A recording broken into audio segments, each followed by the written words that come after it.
नमस्कार भक्तों, देव महिमा में आप सभी का स्वागत है। आज मैं आपको रविवार व्रत कथा सुनाऊंगी। सूर्यदेव को जल चढ़ाने से शारीरिक, मानसिक और आध्यात्मिक लाभ प्राप्त होता है।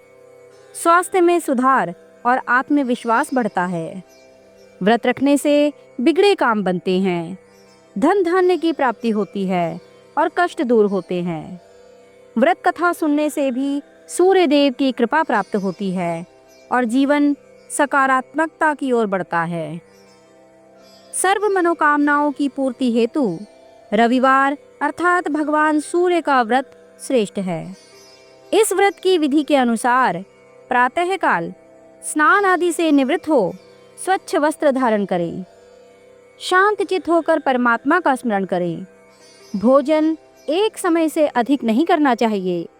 भोजन तथा फलाहार सूर्य के प्रकाश रहते ही कर लेना उचित है। यदि निराहार रहने पर सूर्य छिप जाए तो दूसरे दिन सूर्य उदय हो जाने पर ही अर्घ्य देने के बाद ही भोजन करें। व्रत के अंत में सूर्य व्रत की कथा सुननी चाहिए। व्रत के दिन नमकीन, तेल युक्त भोजन कदापि ग्रहण न करें। इस व्रत के करने से मान सम्मान बढ़ता है तथा शत्रुओं का क्षय होता है। आँख की पीड़ा के अतिरिक्त अन्य सब पीड़ाएं दूर होती हैं। तो चलिए प्रारंभ करते हैं रविवार व्रत कथा। एक बुढ़िया थी। उसका नियम था कि प्रति रविवार को सवेरे ही स्नान आदि कर पड़ोसन की गाय के गोबर से घर को लीपकर फिर भोजन तैयार कर भगवान को भोग लगा स्वयं भोजन करती थी। ऐसा व्रत करने से उसका घर धन धान्य एवं आनंद से पूर्ण था। इस तरह कुछ दिन बीत जाने पर उसकी पड़ोसन विचार करने लगी कि यह वृद्धा सर्वदा मेरी गौ का गोबर ले जाती है, इसलिए अपनी गौ को वह घर के भीतर बांधने लगी।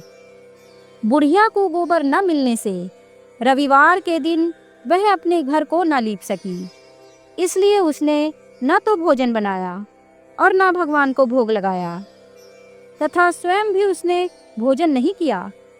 इस प्रकार उसने निराहार व्रत किया। रात्रि हो गई और वह भूखी ही सो गई।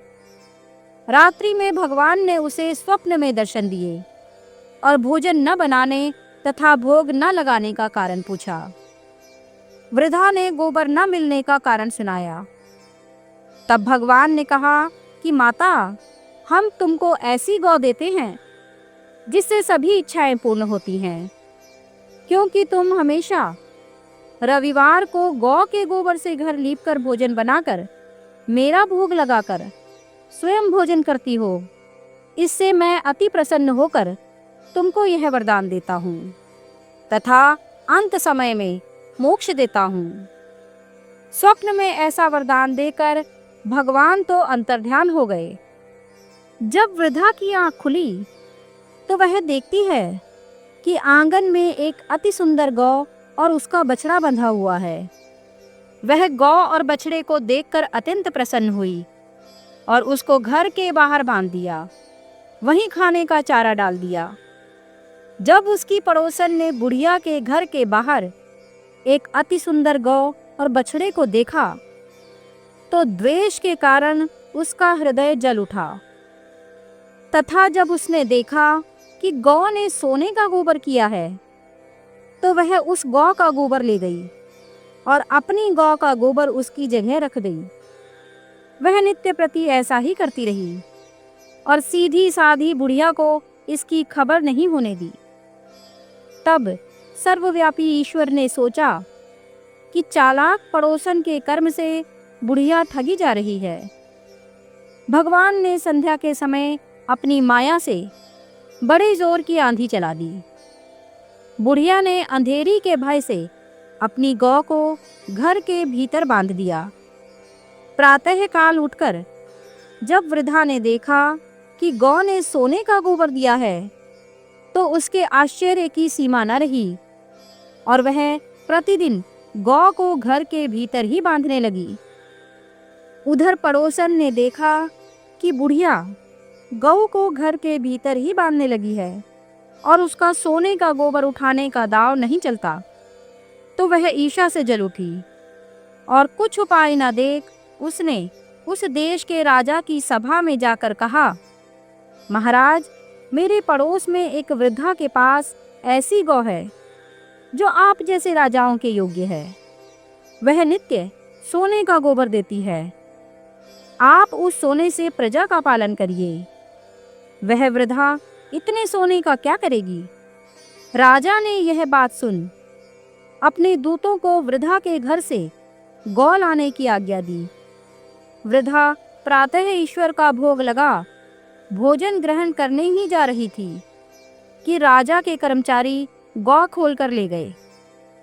वृद्धा काफी रोई चिल्लाई, परंतु कर्मचारियों के समक्ष कोई क्या कहता।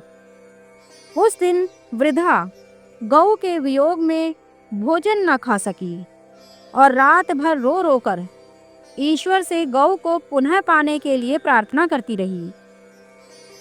उधर राजा गौ को देख बहुत प्रसन्न हुआ, परंतु सुबह जैसे ही वह उठा, सारा महल गोबर से भरा दिखाई देने लगा। राजा यह देखकर घबरा गया। भगवान ने रात्रि में राजा को स्वप्न में कहा कि राजा, गाय वृद्धा को लौटाने में ही तेरा भला है। उसके रविवार के व्रत से प्रसन्न होकर मैंने उसे गाय दी थी। प्रातः होते ही राजा ने वृद्धा को बुलाकर बहुत से धन के साथ सम्मान सहित गौ और बछड़ा लौटा दिया। बुढ़िया की दुष्ट पड़ोसन को बुलाकर राजा ने उचित दंड दिया। इतना करने के बाद राजा के महल से गंदगी दूर हुई। उसी दिन से राजा ने नगर निवासियों को आदेश दिया कि राज्य की तथा अपनी समस्त मनोकामनाओं की पूर्ति के लिए रविवार का व्रत करो। व्रत करने से नगर के लोग सुखी जीवन व्यतीत करने लगे। कोई भी बीमारी तथा प्रकृति का प्रकोप उस नगर पर नहीं होता था। सारी प्रजा सुख से रहने लगी। रविवार का व्रत करने से स्वास्थ्य में सुधार होता है, मान सम्मान और यश में वृद्धि होती है। कुंडली में सूर्य की स्थिति मजबूत होती है, मनोकामनाएं पूरी होती हैं, शारीरिक और मानसिक मजबूती मिलती है, त्वचा संबंधी समस्याओं से राहत मिलती है। तो भक्तों, आप सभी पर सूर्य देव की कृपा बनी रहे और आप सभी का जीवन मंगलमय हो।